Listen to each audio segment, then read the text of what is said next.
Good morning বন্ধুরা, আশা করি তোমরা সবাই ভালোই আছো। আর এই সকাল সকাল থেকে আজকে শুরু করলাম। ঘুম থেকে উঠেই আমার এই যে দেখো মুখটা ফুলে গেছে আর ঘাড় একটা হাত প্রচণ্ড ব্যথা। সারা রাত ঘুমাতে পারিনি, তাই সকালবেলা একটু ঘুমিয়েছিলাম ভোরবেলায়। আর হাতের এত ব্যথা, মানে কি বলবো, ব্যথার জন্য একদম অবস্থা খারাপ হয়ে গেছে। প্রচণ্ড ব্যথা, যেহেতু আমি ওষুধ খাই একটা, তার জন্য ওষুধটা একটু বন্ধ ছিল, তাই ব্যথা আবার শুরু হয়ে গেছে, ব্যথার ওষুধ। আর তারপরে দেখতেই পাচ্ছ এত বৃষ্টি, আমি বসে বসে ভাবছি যে বৃষ্টির মধ্যে কী করে কাজগুলো করব, যেহেতু ভিজে ভিজেই আমার কাজ করতে হবে। আর কালকে রাত্রেবেলা আমি ভাগ্যের মানে ভালো ছিল, বাসনগুলো মেজে রেখেছিলাম, নাহলে আরও ভিজতে হতো। কিন্তু এখন বৃষ্টিটা একটু হালকা কমা কমা মানে ভাব হচ্ছে। তারপরে আমি সমস্ত কাজ করে নেব তাড়াতাড়ি করে, ঝটপট করে। বাসি যত কাজ আছে, ঘর মোছা আর বাসনপত্র মাজা, উঠান ঝাড় সব করে টরে আমি এসে পড়লাম চা বানাতে। এই দেখো চা বানাচ্ছি এখন। আর চাটা বানিয়ে আগে চিনি ছাড়া চাটা আমি শাশুড়ি মাকে দিয়ে দিব, দিয়ে তারপরে আমরা আবার চা সবার জন্য বানিয়ে নিব। আর কেউ কেউ উঠেছি, কেউ কেউ উঠেনি। আর যারা যারা উঠেনি তারা পরে খাবে। আর আমি, ছেলে, মেয়ে আর বর খেয়ে নিব। আর মেয়ে তো চা খায় না, তার জন্য মেয়েকে আবার ওই দোকানে পাঠিয়েছিলাম আর ব্রেড নিয়ে আসলো। আর আমাদের পাশেই যেহেতু দোকান আছে, ওখান থেকে নিয়ে আসছে। আর ঘরে একটু বাটার ছিল, সেটা দিয়ে গরম করে দিলাম, সেঁকে দিলাম আর কি। আর এই বৃষ্টিটা এই কমে আসে, আর কি বলবো। আর এদিকে আমরা চাটা সবাই বেড়ে টেড়ে নিয়ে সবাই তিনজনেই খেয়ে নিব এখন। আর বরকে বিছানাতেই দিয়ে দিব, কারণ ওর অনেকগুলো ওষুধ আছে, আর কিছু না খেয়ে ওষুধ যেহেতু খাওয়া যাবে না, তার জন্যই ওকে মানে এভাবেই দিয়ে দিব, তারপরে ও উঠে নেবে। আর এদিকে দেখো আমরা কিন্তু চা খেতে বসে পড়েছি। আর এদিকে ও আবার ওই যে বিছানাতে খাচ্ছে, দেখতে পাচ্ছ। আর আমরা এদিকে নিচেই বসে গেলাম দুজনে, আর আমি আর ছেলে। আর মেয়ে একটু ব্রেড নিল, নিয়ে খেয়ে আবার বই নিয়ে বসে পড়লো, কারণ এর স্কুলটা প্রচণ্ড কয়েকদিন থেকে বন্ধ যাচ্ছে, প্রায় এক দেড় মাসের বেশি হবে হয়তো, আমার এতটা খেয়াল নেই। আর স্কুলটা বন্ধ দিতে আমার মানে প্রচণ্ড অসুবিধা হচ্ছে। কেন বলো তো, বাড়িতে মানে সব রুগী টুগি নিয়ে থাকি, তারপরে এতগুলা কাজ। আর এদিকে বাচ্চারা প্রচণ্ড অত্যাচার করে, যখন যেটা মর্জি সেটাই লাগবে, আর কি বলবো। আর এদিকে আমি বাইরে দিচ্ছি দেখো কালুগুলাকে। আর এদিকে আমরা যখন চা খাবো, ওরা কিন্তু এসে আগেই দাঁড়িয়ে থাকে, এদিকে চা খেলে এদিকেও দাঁড়িয়ে থাকবে, ওদিকে চা খেলে ওদিকে দেবে, কারণ ওদের বিস্কুট খাওয়ার টাইম হয়ে গেছে।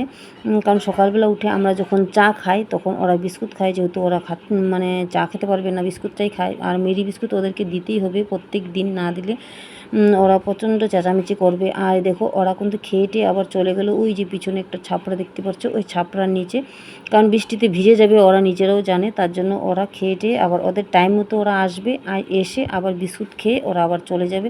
আর ওদের জন্য বিস্কুটটা আমার মানে মেরি বিস্কুটটা এনেই রাখতে হয়। আর এখন বেজে গেছে 8:30টার মতো, 8:30 হয়তো পারই হয়ে গেল নাকি। আর এখনও কিন্তু বৃষ্টি আবার পড়ছে। আর আজকে মানে এই বৃষ্টির জন্য অনেকটাই সমস্যা হচ্ছে, কারণ বলতো বা আমাদের যেহেতু ঘরে ব্যবস্থা নেই, মানে কাজকর্ম করা, বাসনপত্র মাজার, আর সব বাইরে যেয়ে করতে হয়, আর বারে বারে ভিজে ভিজে কাজ করতে হয়। আর এদিকে দেখো ওই যে আমাদের আম গাছে আম কত, আর এই যে ফুল গাছটা ভালো করে দেখালাম, এই গাছটার মধ্যে কিন্তু 2 কালারের ফুল ফুটে, তোমাদেরকে বলেছিলাম না। ওই যে দেখো লাল লাল দেখতে পাচ্ছ, একটা লাল জবা আর একটা হলুদ জবা, একটা গাছে 2 কালারের মানে ফুল। আর এদিকে দেখতে পাচ্ছ আমগুলা পরে ফেটে ফেটে একদম শেষ হয়ে গেল। আর কি বলবো, এটা আমার ঘরের সামনে যে গাছটা, এই গাছটার ফল। আর আমটা মানে ছোট হয়, বেশি বড় হয় না, এতটুকুনি ছোট হয়। আর আমটা একদম পোকানি। আর এই যে লেবুটা আমার দেওয়ার নিয়ে এসেছিলো, কোথায় জানি গিয়েছিল, একটা লেবু নিয়ে এসেছে। আর আমি ওই যে সকালবেলা ওই যে খানকন পাতা বাটা আর এই যে আলু ভাজি, আর সবার মোটামুটি খাওয়া শেষ। তারপরে আমি একটু খেয়ে নিব, কেন বলতো রাতেও যেহেতু খাওয়া দাওয়া করিনি, প্রচণ্ড মাথা ঘুরছিল। আর খানকন পাতা বাটাটা আমাদের ঘরে খুবই পছন্দ করে সবাই, তার জন্য এই খানকন পাতা বাটাটা খাইলে মানে অনেকের মুখে রুচি হয়, তাই খানকন পাতাটা তোমরাও খেতে পারো, বাটা যার যার পছন্দ হয়। তারপরে আমি আবার আর কিছু কাজকর্ম করতে এসে পড়লাম, ঘর দুয়ার সব পরিষ্কার করব, গুছাবো। আর সব বাচ্চাদের স্কুলের কাপড় চোপড় বার করছি, কেন বলতো বেশ কিছুদিন যেহেতু স্কুলটা বন্ধ ছিল, আর স্কুল খোলার সঙ্গে সঙ্গেই পরীক্ষা শুরু হয়ে যাবে, ওদের রুটিনও দিয়ে দিয়েছে। আর মেয়ের যেহেতু পরীক্ষা শেষ হয়ে গেছিলো, কিন্তু এখন পরীক্ষাটা বাকি আছে ছেলের। আর ছেলে তো প্রচণ্ডই দুষ্টু, পড়তেই চায় না, আর কি বলবো।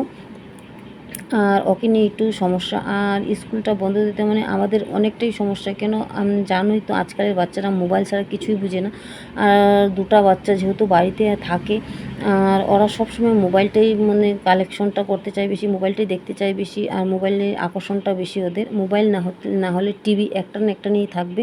আর পড়াশোনার অনেক ক্ষতি হয়ে গেছে। আর বুঝতে পারলাম না কিসের জন্য এত দিনের জন্য বন্ধ দিয়ে দিল, তার জন্য যে আমাদের মানে মায়েদের যে কতটাই অসুবিধা হয় এটা মায়েরাই জানে। আর আমি সবসময় যেহেতু এতগুলা লোকের ঝামেলা নিয়ে থাকি, আর এই যে দেখো মেয়ে এসে আবার কি বায়না করছে, মানে একজনের পর একজন যাবে আবার আরেকজন আসবে, এই বায়না নিয়েই সারাদিন চলছে আর চিল্লাচিল্লি চলছে। আর কি বলবো, আর এদিকে কামের যন্ত্রণা, আর কিছু ভালো লাগে না।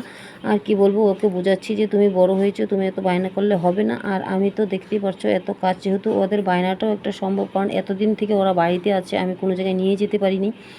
আর যেহেতু আর কেউ নেই ওদেরকে ঘুরতে নেওয়া যাওয়ার, বলছে যে সবাই ঘুরতে গিয়েছিল, মানে সব বান্ধবী বন্ধু, ওদের ছেলেও একই কথা, মেয়েরও একই কথা, যে তাহলে আমাদেরকে কোনো জায়গায় নিয়ে যাও নাই কেন? আমি বললো আমি কেমন করে নিয়ে যাব, তোমাদের বাড়িতে যে অসুবিধা, একটার পর একটা প্রবলেম চলেই যাচ্ছে, আর তার জন্য আমিও কোনো জায়গায় বের হতে পারছি না। আর এদিকে স্কুলের কাপড় চোপড়গুলো গোছাচ্ছি, আর ওকেও মানে বুঝে বললাম যে ভাইয়ের পরীক্ষাটা শেষ হলে আমি কোনো জায়গায় হয়তো নিয়ে যাব।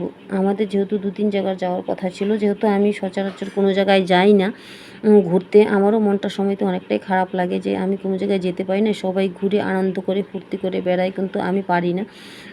কারণ আমাকে ভগবান এভাবে বেঁধে রেখেছে, আমার কিচ্ছু করার নেই, আমি ওদেরকে ফেলে রেখে যেতেও পারবো না।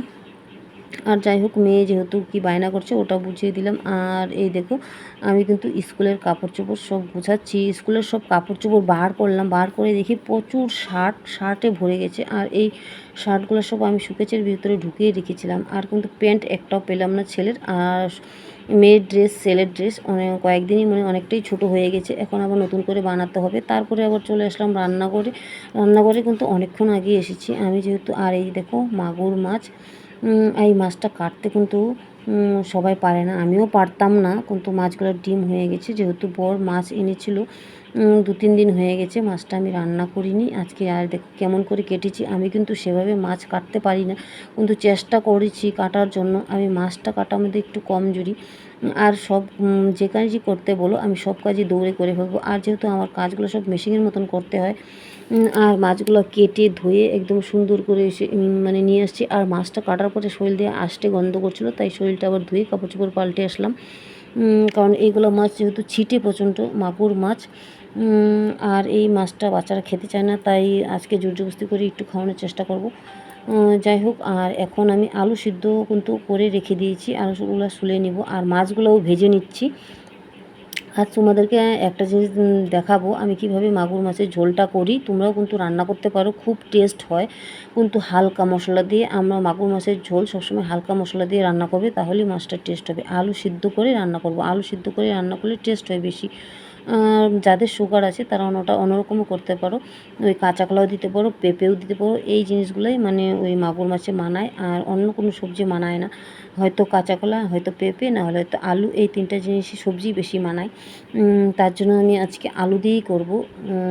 আর এই যে গাছের আমগুলো কেটে রেখেছি, ওগুলো চাটনি করব। আর এদিকে আমার কাজকর্ম দেখতেই পারছো, এই যে মশলা বাটছি, আর এদিকে মাছ ভাজছি, মশলা বাটছি আর মাছ ভাজছি, মানে একটা কাজ করি আবার বাইরে যেয়ে আরেকটা কাজ করি, এভাবেই কাজগুলো করে। আর আমার যেহেতু মিক্সি নেই, আমার নিজের হাতে, আর মাছগুলো যেহেতু ফুটছে, তাই আমি কিন্তু সরে সরে মাছটা ভাজছি। আর বাইরে আকাশটা এখন একটু পরিষ্কার হয়ে গেছে। আর আমি মাছটা রান্না করব কিভাবে, মাছটা কিন্তু হালকা মশলা দিব, কেন বলো তো, জিরা ভাজা আর লঙ্কা বাটা, আর লঙ্কাটা আমি বেটে নিচ্ছি পুরা পাটাতে। আর আমরা যেহেতু বাটা লঙ্কা খাই, মানে বেশিরভাগ মশলাটাই সবটাই মানে বাটাই খাই, হঠাৎ কোনো একটা অসুবিধা হলে আমরা ওই গুঁড়াটা ব্যবহার করি। আর এদিকে যে লঙ্কা বাটাটা, আর তোমরা যে কোনো তাজা মাছ রান্না করবে বাটা মশলা দিয়ে, তাহলেই মানে মাছের তরকারিটা একটু টেস্ট হয় আর ভালো লাগে। যাই হোক, আমি কিন্তু জিরে সম্বার দিয়ে দিলাম, জিরে সম্বার দিয়ে তারপরে কিন্তু আমি আলুগুলা দিয়ে ভালো করে ভেজে নিব, সুন্দর করে লাল লাল করে ভেজে নিব। আর ভেজে নেওয়ার পর আর কিছুটা আলু আমি ভেঙে ভেঙে দিয়েছি, আর কিছুটা গোটা গোটা রেখেছি। ছোটো আলু দিয়ে মাছটা রান্না করলে ভালো লাগে। যেহেতু আমার একদম ছোটোটা আলুটা ছিল না, তাই মাঝারি সাইজটা ছিল, একদম ছোটোও না একদম বড়ও না, তাই আমি কিছুটা গোটা রেখেছি, আবার কিছু মানে যেগুলো একটু বড় ছিল সেগুলো আমি ভেঙে দিয়েছি। ভেঙে দিয়ে ভালো করে ভেজে নিয়েছি, ভেজে নিয়ে এই যে এখন দেখো লাল লাল কতগুলো লঙ্কা ছিল, কাঁচা লঙ্কাগুলো লাল হয়ে গেছিলো, ওগুলো আমি বেটে দিয়েছি, তরকারিটার কালারটা সুন্দর হবে। তাই আর শুকনো লঙ্কাও আমার দিতে হলো না। আর এই দেখো আমি কিন্তু সুন্দর করে আবার কষিয়ে নিব আলুটাকে ভালো করে, ওই কাঁচা লঙ্কার বাটাটা দিয়ে কষিয়ে নেব। আর কোনো কিন্তু মশলা দিইনি, আমি খালি জিরে সম্বর দিয়েছি আর এই লঙ্কাটা দিয়ে সুন্দর করে কষিয়ে নিয়ে ভালো করে তারপরে কিন্তু আমি জল দেবো। আর তোমরা একটু আলুটা যেহেতু সিদ্ধ করে নিয়েছি, আলুটা সিদ্ধর ব্যাপার নেই ঢাকার, তাই আমি এমনি মশলাটা দিয়ে ভালো করে কষিয়ে নিলাম। নিয়ে তারপরে দেখো আমি কিন্তু ঝোল দিয়ে দেবো। ঝোলটা একটু হালকা হালকাই রাখবো, আর মাগুর মাছের ঝোলটা একটু হালকা হলেই টেস্ট হয়। আর এদিকে ওই যে ভাজা জিরাটা রেখে দিয়েছি, ভাজা জিরাটা একটু পরে বেটে নিব। আর এই দেখো মানে সম্পূর্ণ জাল হয়ে গেছে সুন্দর করে। আমি আবার মানে একটু ঝোল উঠিয়ে এগুলো সম্পূর্ণ মশলাটা ওই জিরা বাটাটা, ওই ভাজা জিরা বাটাটা দিয়ে দিলাম। দেখো তরকারির কালারটা কত সুন্দর হয়েছে। আর একদম হালকাও, একদম ঘন হবে না, কারণ মাগুর মাছের ঝোলটা হালকাই খেতে টেস্ট। তারপরে আমি যে মাছটা দিয়ে দিব, মাছটা দিয়ে আর একটু ফুটিয়ে নিব সুন্দর করে। ফুটিয়ে নিয়ে তারপরে কিন্তু আমি তরকারিটা নামাবো। আর এখন দেখো মোটামুটি রান্না কিন্তু হয়েই গেছে। আর এই দেখো তরকারির কালারটা যেমন হয়েছে, খেতেও কিন্তু স্বাদ হয়েছিল। তোমরাও কিন্তু রান্না করতে পারো, দেখো কেমন করে রান্না করি। আর আজকের মধ্যে এখানেই রাখি। লাইক কমেন্ট শেয়ার করো, সাবস্ক্রাইবও করো।